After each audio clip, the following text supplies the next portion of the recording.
बिस्मिल्लाहिर्रहमानिर्रहीम। Introduction to Laplace transform. Laplace transform का article हमने आज स्टार्ट करना है और स्टार्ट में यही बात है कि इंट्रोडक्शन होगा थ्योरेटिकल, उसके बाद फिर हम इसके मैथमेटिकल डिटेल्स की तरफ जाएंगे। लैप्लास ट्रांसफॉर्म बेसिकली एक मेथड है जिसको हम सीख लेंगे तो हमें कुछ एडवांटेजेस हासिल हो जाएंगे। पहला एडवांटेज तो ये हासिल हो जाएगा कि जो हमारे पास लीनियर डिफरेंशियल इक्वेशंस होती हैं उनको हम लेस कैलकुलेशंस के ज़रिए से, लेस टफ कैलकुलेशंस के ज़रिए से सॉल्व कर लेंगे। और लैप्लास ट्रांसफॉर्म को यूज़ करने से हम जो हमारे पास कॉमन फंक्शंस हैं जैसा कि साइनसॉइडल फंक्शन है, डैम्प्ड साइनसॉइडल फंक्शन है और इस तरह एक्सपोनेंशियल फंक्शंस हैं, इनको अलजेब्रिक फंक्शंस में चेंज कर लेते हैं। और वो अलजेब्रिक फंक्शन जो कि वेरिएबल एस का फंक्शन होगा, वेरिएबल एस का जो है वो फंक्शन होगा और कम्प्लेक्स वेरिएबल है एस। इसका भी हम इंट्रोडक्शन लेंगे डिटेल में इंशाल्लाह कि एस जो है वो क्या चीज़ है। और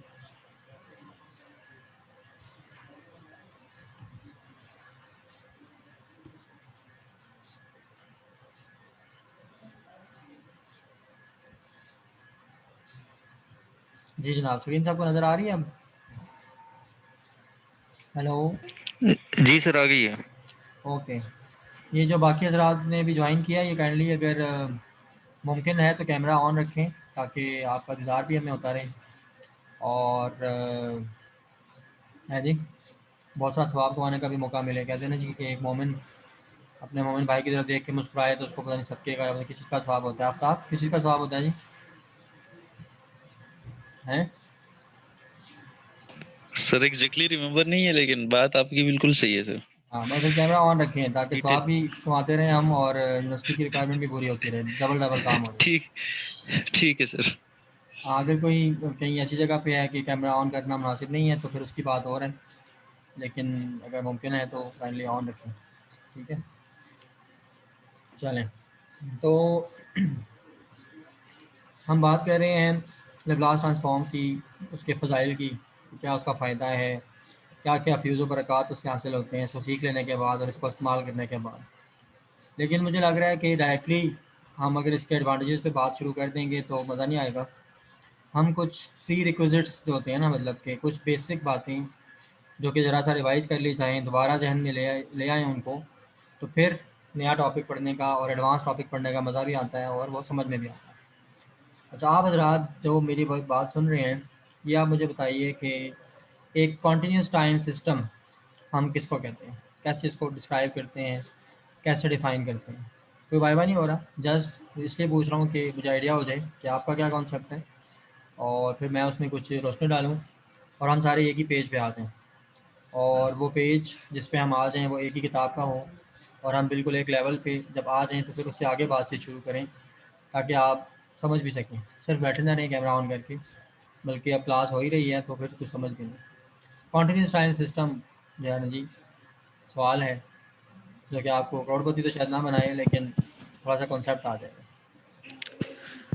सर कंटिन्यूस टाइम सिस्टम वो होता है जिसमें सिग्नल हर एक इंस्टेंट के लिए स्पेसिफाई होता है और उसमें कोई ब्रेक नहीं आता। उसकी हर पॉइंट में आप चेक करेंगे तो वो वैल्यू होगी। अगर 2 सेकंड के बीच की वैल्यू में भी चेक करेंगे तो उसकी कोई ना कोई वैल्यू मौजूद होगी। सही। उसमें आपने डेफिनेशन जो बताई है वो सही बताई है, लेकिन वो कॉन्टिन्यूस टाइम सिस्टम की नहीं है, कॉन्टिन्यूस टाइम सिग्नल की डेफिनेशन है। तो ठीक है, आपने एफर्ट किया। और जो हजरात हैं उनमें से कुछ बताना चाहते हैं? जी दोस्तों, सकलैन ने भी ज्वाइन की हुई है क्लास, वो कुछ कहना चाहते हैं इस जी सिलसिले सर। में? जी दोस्त। कंटिन्यूस सिस्टम है सर, बस यही होगा सर कि हर एक सिग्नल पे यानी हर एक सिग्नल पे सर हमें वैल्यू गिवन होगी सर। अच्छा चलें, ठीक हो गया। आप बस रात जो डेफिनेशन बता रहे हैं ये कॉन्टीन्यूस टाइम सिग्नल की है ना, कि कॉन्टीन्यूस टाइम सिग्नल एक ऐसा सिग्नल होता है जिसमें जो एक्स एक्सिस होती है उस पे उसकी इनफाइनाइट वैल्यूज़ होती हैं ना। लेट के अगर आप कहते हैं कि एक कॉन्टीन्यूस वेरिएबल की एग्जांपल लेते हैं कि जैसा कि एक कॉन्टीन्यूस वेरिएबल में आप किसकी एग्जांपल लेंगे, जैसे कॉन्टीन्यूस टाइम है, मैथमेटिकल सेंस में देखते हैं, आसान हो जाएगा। कॉन्टीन्यूस टाइम हम एक ऐसे टाइम वेरिएबल को कहते हैं जिसकी इन्फिनाइट वैल्यूज़ होती हैं, जो कि रियल नंबर्स के सेट से बिलोंग करता है। तो ये तो सिग्नल की डेफिनेशन होगी। अब आते हैं सिस्टम की तरफ। कॉन्टीन्यूस टाइम सिस्टम एक ऐसा सिस्टम होता है जिसकी इनपुट एक कॉन्टीन्यूस टाइम सिग्नल है। वो सिस्टम उस इनपुट को प्रोसेस करेगा और एक आउटपुट प्रोड्यूस करेगा, और उसकी आउटपुट भी कॉन्टीन्यूस टाइम सिग्नल होगी। यानी कि कॉन्टीन्यूस टाइम सिस्टम वो है जिसकी इनपुट कॉन्टीन्यूस टाइम सिग्नल है और आउटपुट भी कॉन्टीन्यूस टाइम सिग्नल है। ठीक है जी, बात समझ आ रही है, सिंपल बात है जी दोस्तों। कोई रिस्पॉन्स हो करें, हाथ लाएं कैमरे की तरफ देख के, या मुस्कुराएं, पता चले आपको समझ आई ये बात है जी। अच्छा चलें, सही हो गया। अब इसे आगे चलते हैं। अब आप देखें कि कोई भी सिस्टम हम डिस्कस कर रहे हों, जब हम किसी भी सिस्टम को स्टडी करें, तो अब सिस्टम दो तरह के हैं मेनली। या तो कॉन्टीन्यूस टाइम सिस्टम होगा, क्योंकि अगर कॉन्टीन्यूस टाइम सिस्टम है, जैसा हमने अभी बात की, उसकी इनपुट भी कॉन्टीन्यूस होगी, आउटपुट भी कॉन्टीन्यूस होगी। और दूसरी टाइप क्या हो सकती है सिस्टम की, कि वो एक डिस्क्रीट टाइम सिस्टम हो सकता है या डिजिटल सिस्टम हो सकता है, और इनकी इनपुट जो हैं, डिस्क्रीट टाइम सिस्टम की इनपुट भी डिस्क्रीट होगी, आउटपुट भी डिस्क्रीट होगी, जैसे हम डीएसपी में पढ़ते हैं।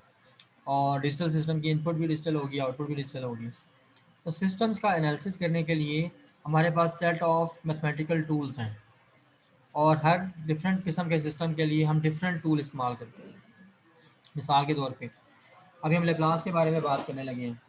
तो अगर हमारे पास सिस्टम कॉन्टीन्यूस टाइम है, तो उस सिस्टम की जो इनपुट है और उसकी जो आउटपुट है, दोनों का आपस में रिलेशनशिप जब हम बनाते हैं और उसको एक इक्वेशन की फॉर्म में कन्वर्ट करते हैं, तो वो कौन सी इक्वेशन बनती है? एक डिफरेंशियल इक्वेशन बनती है। और जिसमें कि डिफरेंशियल्स होती हैं, d x d y, integrations भी होती हैं, तो डेरिवेटिव्स और इंटीग्रल्स वाली एक इक्वेशन बन जाती है, जिसको हम क्या बोलते हैं? Differential equation. अब डिफरेंशियल इक्वेशन में आपको पता है कि डेरिवेटिव्स भी हैं, इंटीग्रल्स भी अगर हों, तो कुछ फंक्शंस के लिए डेरिवेटिव्स और इंटीग्रल्स की कैलकुलेशन काफ़ी मुश्किल हो जाती है। अगर आप कंप्यूटर से भी इसको सॉल्व कर रहे हैं, तो काफ़ी सारी कैलकुलेशंस, काफ़ी मल्टीप्लिकेशंस और एडिशंस परफॉर्म करनी पड़ेंगी। और अगर आपकी इनपुट कम्प्लेक्स है, एक्स प्लस आयोटा वाई की फॉर्म में है, तो फिर और ज़्यादा कैलकुलेशन इन्वॉल्व होंगी। रियल पार्ट को रियल पार्ट में ऐड करना पड़ेगा, इमेजिनरी पार्ट को इमेजिनरी पार्ट में, मल्टीप्लिकेशन में फिर और ज़्यादा ऑपरेशन जो है परफॉर्म करने पड़ेंगे। तो स्टोरी ये है दोस्तों कि जब हमारे पास सिस्टम है कॉन्टीन्यूस टाइम, हमने उसकी इनपुट को और आउटपुट को रिलेट किया और इक्वेशन बना ली, डिफरेंशियल इक्वेशन। अब डिफरेंशियल इक्वेशन को हम मज़ीद सॉल्व करना चाहते हैं, तो कैलकुलेशन बहुत सारी करनी पड़ेंगी, और डेरिवेटिव्स कैलकुलेट करने पड़ेंगे, इंटीग्रल्स कैलकुलेट करने पड़ेंगे, पता नहीं क्या क्या कैलकुलेट करना पड़ेगा। तो हमारे पास एक टूल है, एक मैथमेटिकल टूल है, जो कि मुश्किल किस्म के मैथमेटिकल ऑपरेशंस को आसान ऑपरेशंस में कन्वर्ट कर देगा, और वो है लैप्लास ट्रांसफॉर्म। लैप्लास ट्रांसफॉर्म एक ऐसा टूल है, इसको यूज़ करके हम जो डिफरेंशियल इक्वेशंस हैं उनको सिंपल इक्वेशंस में, मल्टीप्लिकेशन, डिवीजन, एडिशन, सब्ट्रैक्शन, इस टाइप के ऑपरेशन में, इस टाइप के ऑपरेशंस में कन्वर्ट कर लेंगे। तो ये एक मेन एडवांटेज हमें पहले से पता है कि लैप्लास ट्रांसफॉर्म के ज़रिए से हम कॉन्टीन्यूस टाइम सिस्टम्स की जो डिफरेंशियल इक्वेशंस होती हैं उनको सिंप्लीफाई कर लेते हैं। अभी हम पढ़ेंगे, जैसे जैसे टॉपिक पढ़ते जाएंगे तो आपको आइडिया हो जाएगा कि डेरिवेटिव का जो ऑपरेशन है वो चेंज होके जो है वो एक सिंपल ऑपरेशन में कन्वर्ट हो जाता है। इंटीग्रेशन का ऑपरेशन भी चेंज होके एक सिंपल ऑपरेशन में कन्वर्ट हो जाता है।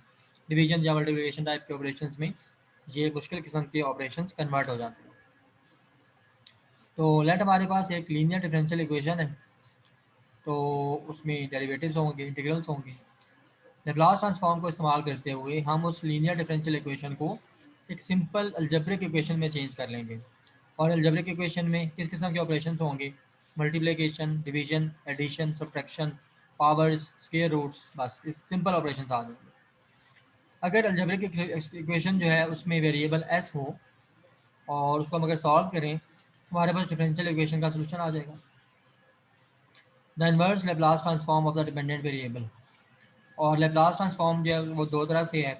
एक तो ये है कि आपके पास अगर सिस्टम जो है वो, या उसकी जो इक्वेशन है वो अगर ऐसा फंक्शन ऑफ टाइम लिखी हुई है, x of t, y of t, इस तरह के सिग्नल्स अगर लिखे हुए हैं, आप लेप्लास ट्रांसफॉर्म लेंगे तो वो एक्स ऑफ टी और वाई ऑफ टी की फॉर्म में जो इक्वेशन थी वो एस की फॉर्म में आ जाएगी। कैपिटल एक्स सिंबल होगा और उसमें ब्रैकेट में एस लिखेंगे, वाई ऑफ एस, इस तरह एस का फंक्शन बन जाएगा आपका जो एक्सप्रेशन है। जो आपकी इक्वेशन है वो पहले फंक्शन ऑफ टी थी, फंक्शन ऑफ टाइम थी। जब आप लेप्लास ट्रांसफॉर्म ले लेंगे तो आपका जो सिस्टम है या जो उसकी इक्वेशन है वो फंक्शन ऑफ एस वेरिएबल बन जाएगी। एस वेरिएबल एक कम्प्लेक्स वेरिएबल है एक्स प्लस आयोटा वाई की फॉर्म में। और हम ये भी डिस्कस करेंगे इंशाल्लाह कि इसके कौन कौन से दो कंपोनेंट्स हैं जिनसे ये बना है। एस जो है वो सिग्मा प्लस जे ओमेगा है। सिग्मा क्या होता है सिस्टम के पॉइंट ऑफ व्यू से, ओमेगा क्या होता है, ये इंशाल्लाह डिस्कस करेंगे। और उसके बाद इन्वर्स लेप्लास ट्रांसफॉर्म कैलकुलेट करने के लिए डिफरेंट फंक्शंस का हमारे पास पार्शियल फ्रैक्शंस की टेक्निक होगी। ये इंशाल्लाह जब डिटेल्स देखेंगे तो ये बात समझ में आ जाएगी। तो अभी इस स्टेज पे जस्ट एक बात में हम कंक्लूड करते हैं अभी तक की डिस्कशन को कि हमें लेप्लास ट्रांसफॉर्म पढ़ने का फ़ायदा क्या है। फ़ायदा ये है कि अगर हम एक कॉन्टिन्यूस टाइम सिस्टम का एनालिसिस कर रहे हैं, उसको स्टडी कर रहे हैं, उसका बिहेवियर जानने की कोशिश कर रहे हैं, तो हमें मिलेगी उसकी डिफरेंशियल इक्वेशन।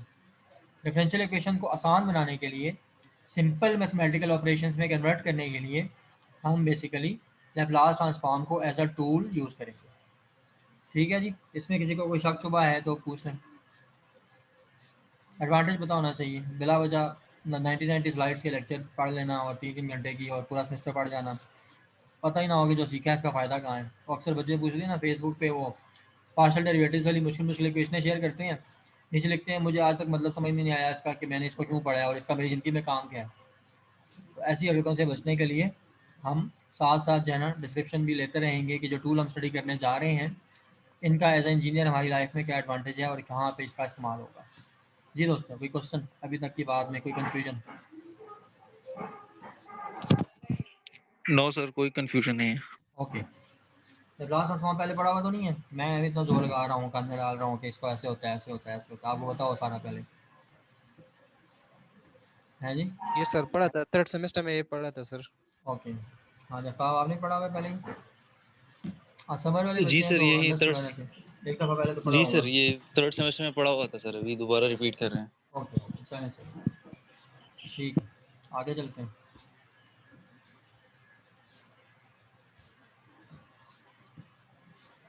अच्छा, दूसरा एडवांटेज जो है, इंपॉर्टेंट एडवांटेज लेप्लास ट्रांसफॉर्म का, वो ये है कि लेप्लास ट्रांसफॉर्म जब हम कैलकुलेट कर लेते हैं, आपके पास लेट के सिस्टम का ट्रांसफर फंक्शन था, या गेन था, गेन कहते हैं उसको, सिस्टम का गेन था y of t divided by x of t. आपने लेप्लास ट्रांसफॉर्म कैलकुलेट किया और सिस्टम का ट्रांसफर फंक्शन कैलकुलेट कर लिया, एच ऑफ एस उसको कहते हैं, और वो y of s divided by x of s होता है। यानी कि इनपुट का Laplace transform divided by, sorry उल्टा हो गया, वाई ऑफ एस आउटपुट है ना, वाई ऑफ एस आउटपुट का Laplace transform divided by input का लेप्लास ट्रांसफॉर्म। जब आप ये चीज़ कैलकुलेट कर लेते हैं, ट्रांसफर फंक्शन जिसको कहा जाता है, तो फिर ट्रांसफर फंक्शन को मज़ीद आप थोड़ा सा प्रोसेस करते हैं मैथमेटिकली और पोल्स एंड जीरोस फाइंड करते हैं। कुछ सोल्यूशंस होते हैं, अभी हम जब डिस्कस करेंगे मज़ीद तो आपको मज़ीद आइडिया हो जाएगा। तो उसके बाद आप ग्राफिकल मेथड के एक ग्राफिकल पैटर्न प्रोड्यूस करते हैं, पोल जीरो प्लॉट कहते हैं उसको। पोल जीरो प्लॉट बड़ी फ़ायदे की चीज़ है, उसके ज़रिए से हम सिस्टम की मैक्सिमम प्रॉपर्टीज़ पे कमेंट करने के काबिल हो जाते हैं, हमें पता चल जाती हैं सिस्टम की प्रॉपर्टीज़, सिस्टम कॉजल है या नॉन कॉजल है, सिस्टम स्टेबल है या नॉन स्टेबल है, और इसके अलावा काफ़ी सारी डिटेल्स हैं वो हमें सिस्टम के हवाले से उसका जो ग्राफिकल प्लॉट होता है, पोल जीरो प्लॉट, वहाँ से पता चल जाती है। तो ये भी एक लेप्लास ट्रांसफॉर्म का एडवांटेज है कि सिस्टम का फुल एनालिसिस करने के लिए ये काफ़ी सारी डिटेल्स हमें प्रोवाइड कर देता है। पोल जीरो प्लॉट से हमें काफ़ी डिटेल्स रिगार्डिंग स्टेबिलिटी और लिनियरिटी, टाइम इनवेरियंस और कॉजैलिटी, ये सारी डिटेल्स पता चल जाती हैं। When we solve differential equation, both the transient component and steady state component of the solution can be obtained simultaneously. अच्छा, लेप्लास ट्रांसफॉर्म को यूज़ करते हुए जब हम डिफरेंशियल इक्वेशंस को सॉल्व करेंगे तो सिस्टम का जो ट्रांजिएंट रिस्पांस है, यानी कि ऐसा रिस्पांस इनपुट के अगेंस्ट रिस्पांस आउटपुट, आउटपुट को भी कहते हैं। जब भी रिस्पांस का वर्ड यूज़ हो तो आप समझ जाएंगे कि सिस्टम के आउटपुट की बात हो रही है। और जब भी हम एक सिस्टम को एक इनपुट देते हैं, इनपुट के लिए दूसरा वर्ड है एक्सीटेशन। ठीक है, जैसा कि मिसाल के तौर पे कि आप बैठे हुए थे अपने हॉस्टल में और बिल्कुल डल और बोरिंग फील कर रहे थे, तो आपका एक दोस्त बिरयानी लेके आ गया, तो आप सारे एक्साइट हो जाएंगे। तो इस तरह डीएसपी में या कंट्रोल में सिस्टम की जो इनपुट होती है उसके लिए दूसरा वर्ड है एक्सीटेशन, एक ऐसा सिग्नल जो कि आप सिस्टम को इनपुट के तौर पे दे रहे हो। और आउटपुट के लिए एक दूसरा वर्ड है रिस्पॉन्स। तो जब भी ये वर्ड यूज़ हो तो आपने समझ जाना है कि एक्सीटेशन का मतलब इनपुट है और रिस्पॉन्स का मतलब आउटपुट है।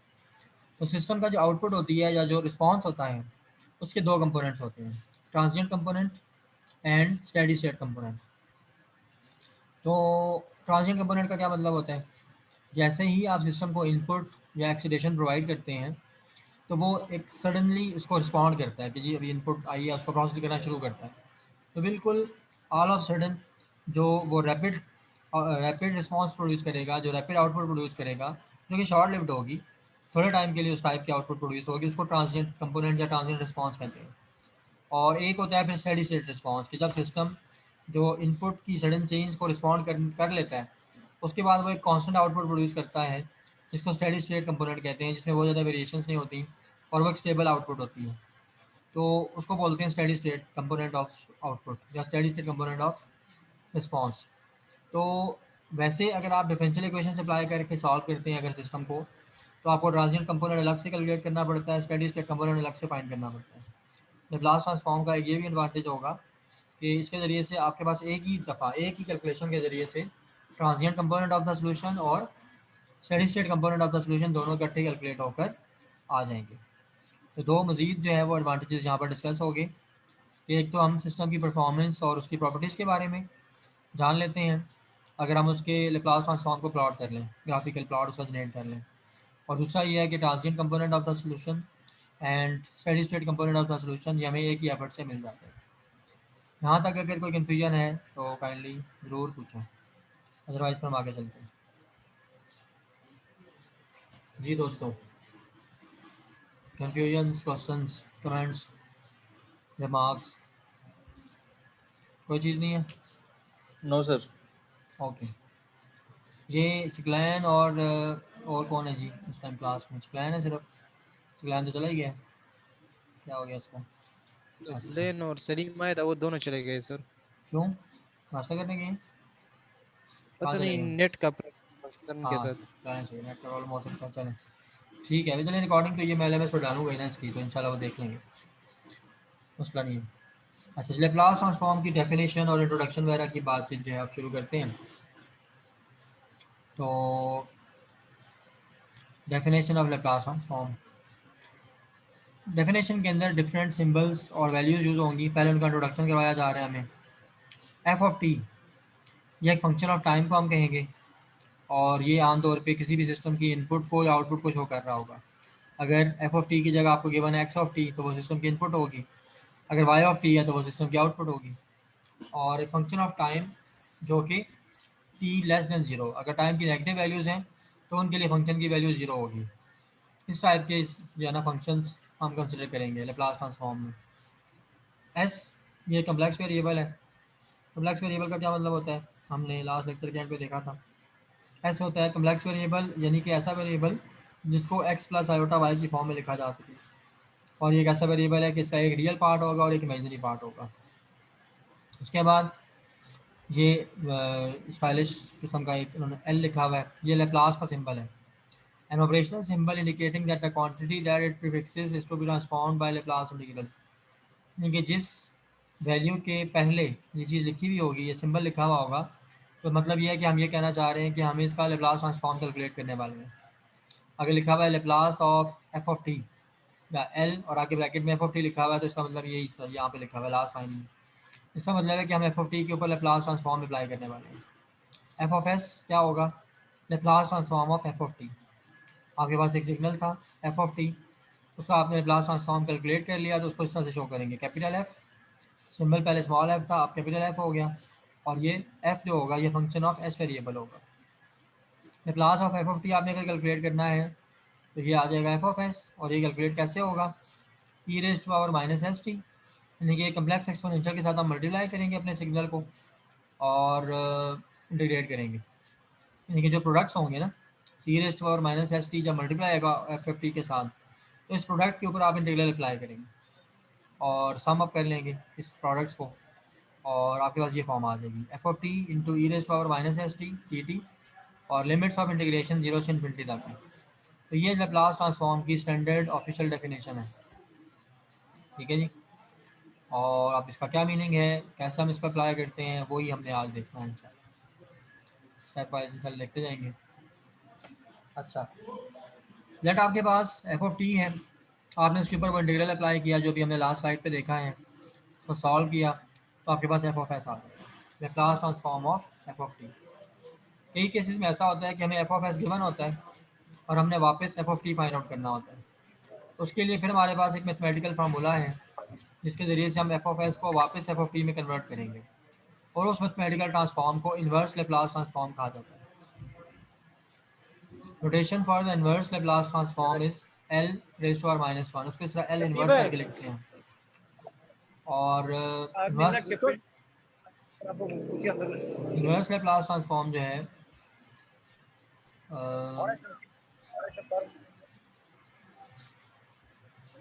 इन्वर्स लैप्लास ट्रांसफॉर्म जो है दोस्तों, वो फाइंड आउट क्या करेगा, आप उसको एफ ऑफ एस पे अप्लाई करेंगे, फंक्शन ऑफ एस पे, और वो आपको वापस एफ ऑफ टी प्रोवाइड करेगा।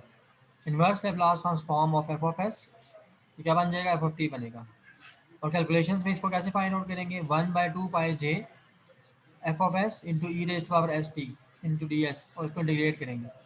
नोट करें कि फॉरवर्ड जो लैप्लास ट्रांसफॉर्म था जो हमने अभी लास्ट स्लाइड पे देखा, उसमें क्या हो रहा है, उसमें बेसिकली जो आपके पास ई की पावर है वो माइनस एस टी है, और इन्वर्स लैप्लास ट्रांसफॉर्म में बस एक चेंज आ रहा है कि ई की पावर एस टी है। तो मतलब टाइम डोमेन से आपने जाना है, अगर लैप्लास डोमेन में e raise to power minus s t से मल्टीप्लाई करके इंटीग्रेट करेंगे, और अगर लैप्लास डोमेन से वापस टाइम डोमेन में आना है तो फिर क्या होगा, फिर e raise to power s t से मल्टीप्लाई करेंगे एफ ऑफ एस को और इंटीग्रेट कर लेंगे।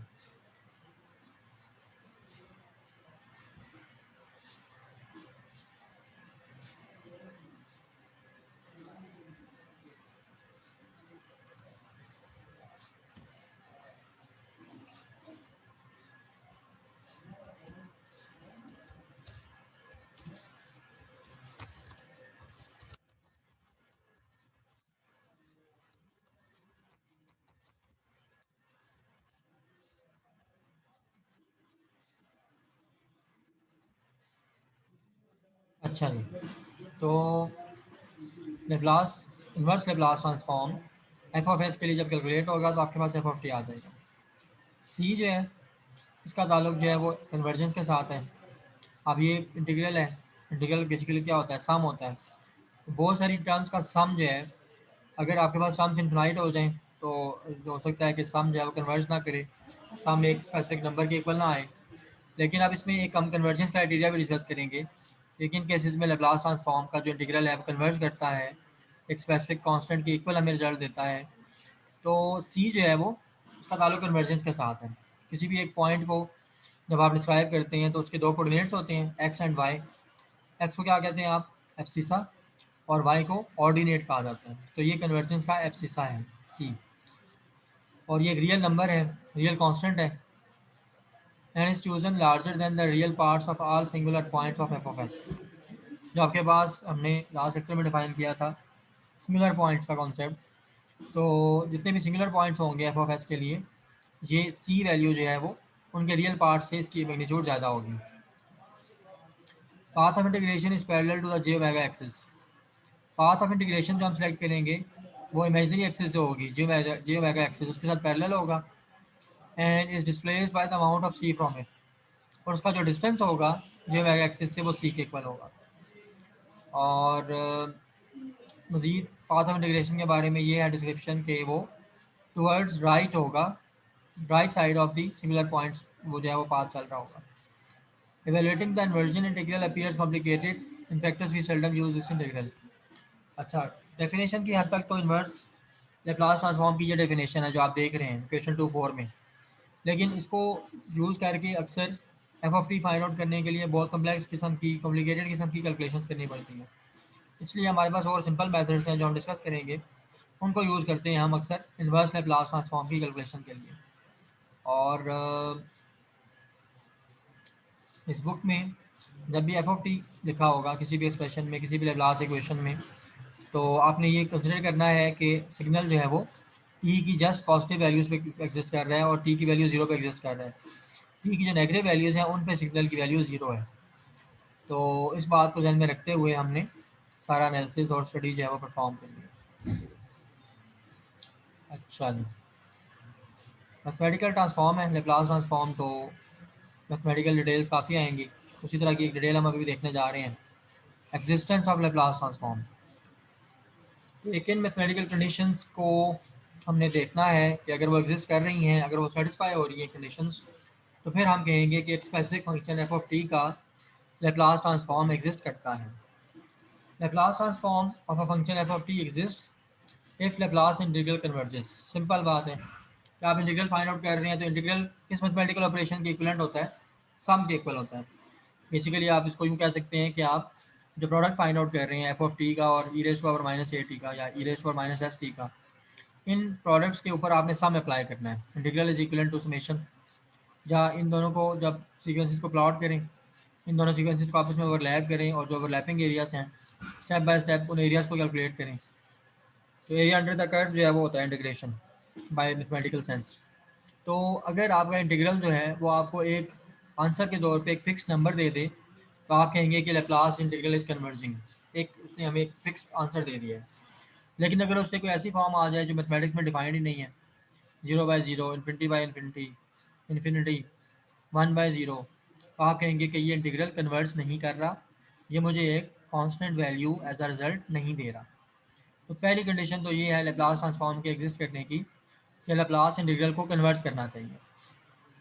The integral will converge if f of t is sectionally continuous in every finite integral in the range t greater than 0। Majeed guideline ये है कि integral कब कन्वर्ट करेगा? इंटीग्रल उस वक्त कन्वर्ट करेगा जब आपका ओरिजिनल जो फंक्शन है एफ ऑफ टी वो कॉन्टीन्यूस फंक्शन हो। और कॉन्टीन्यूटी आप कैलकुलस में पढ़ते हैं, कॉन्टीन्यूस फंक्शन क्या होता है? जी, आप में से कोई जिक्र करेगा कॉन्टीन्यूस फंक्शन क्या होता है? क्या क्या अनवारों बरक़ात इसके साथ जुड़े होते हैं? जी दोस्तों, what is continuous function?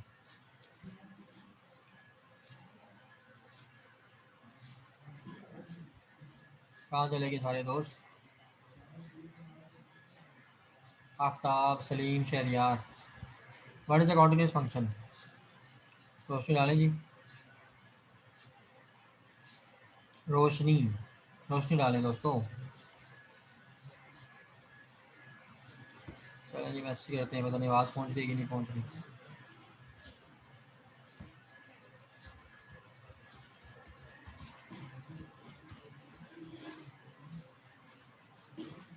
Continuity क्या होती है जी, ये बताना है आपने।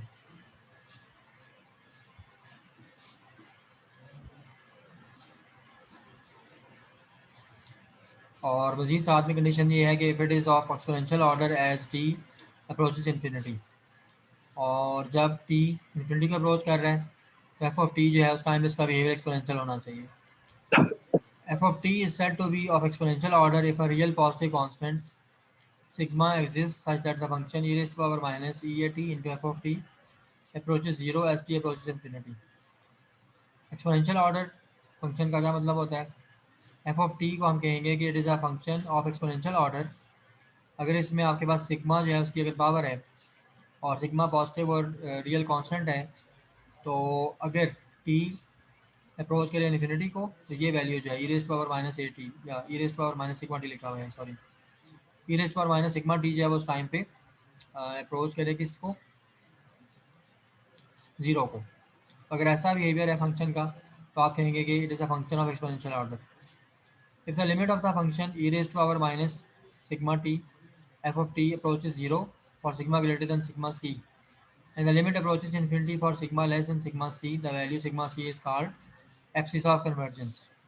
abscissa of convergence का हमने टर्म यूज़ की थी लास्ट स्लाइड पे, उसको भी डिस्क्राइब किया जा रहा है कि लेट के अगर ऐसा बिहेवियर है कि e raise to power minus sigma t into f of t की मैग्नीट्यूड अगर ये 0 का अप्रोच करता है for some particular value of sigma c, और ये लिमिट अप्रोच करती है इन्फिनिटी को अगर सिग्मा जो है वो सिग्मा सी से लेस हो जाए, तो सिग्मा सी जो वैल्यू है वो एब्सिसा ऑफ कन्वर्जेंस कहलाएगी।